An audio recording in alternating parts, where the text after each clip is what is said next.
భారతీయులైన మేము మా రాజ్యాంగాన్ని అత్యంత పవిత్రమైనదిగా ప్రపంచంలోనే గొప్ప రాజ్యాంగంగా భావిస్తాము.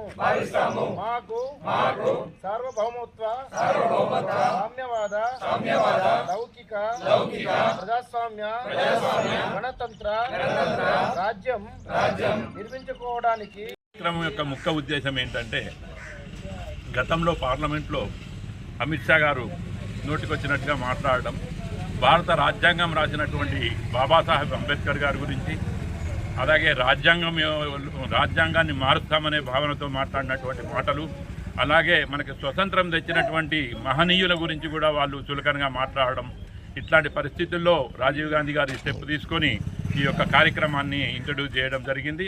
ఈ కార్యక్రమం మొత్తం కూడా భారతదేశం అంతటా కూడా బ్రహ్మాండంగా కొనసాగుతుంది. భారత రాజ్యాంగం మనకు కల్పించిన హక్కులలో భారత రాజ్యాంగంలో ఉన్నటువంటి ప్రజలందరూ సమభావనతోటి ఆర్థికంగా, మానసికంగా, విద్యాపరంగా ఈక్వల్గా ఉండాలనే భావనతో ఎస్సీ, ఎస్టీ, బీసీ మైనారిటీలను కూడా ఉన్నత కులస్తులతో పాటు ఆర్థికంగా ఎదగాలనే భావంతో రిజర్వేషన్లు పెట్టడం జరిగింది. అట్లాంటి రిజర్వేషన్లు కూడా తీసేద్దామనే భావన వీళ్ళు వ్యక్తీకరించిన పక్షంలో బాధ కల్పించే విషయం, ఈ 70-75 సంవత్సరాల నుంచి రిజర్వేషన్లు ఉన్నప్పటికీ కూడా ఉన్నత కులాలతో పాటు సమానంగా ఎదగలేని పరిస్థితి ఇలా ఎస్సీ, ఎస్టీ, బీసీ మైనారిటీలకు ఉంది. కాబట్టి ఈ రిజర్వేషన్లు ఇలాగానే కొనసాగాల.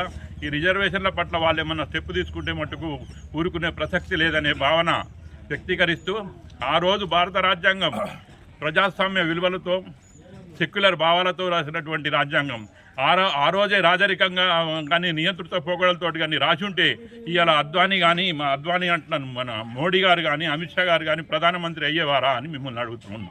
భారత రాజ్యాంగంలో ఓటుకు హక్కుకున్న విలువతోటే మీరు ఇవాళ ఆ పదవిలో అధిరోహిస్తున్నారు. అది మీరు దృష్టిలో పెట్టుకోవాలి.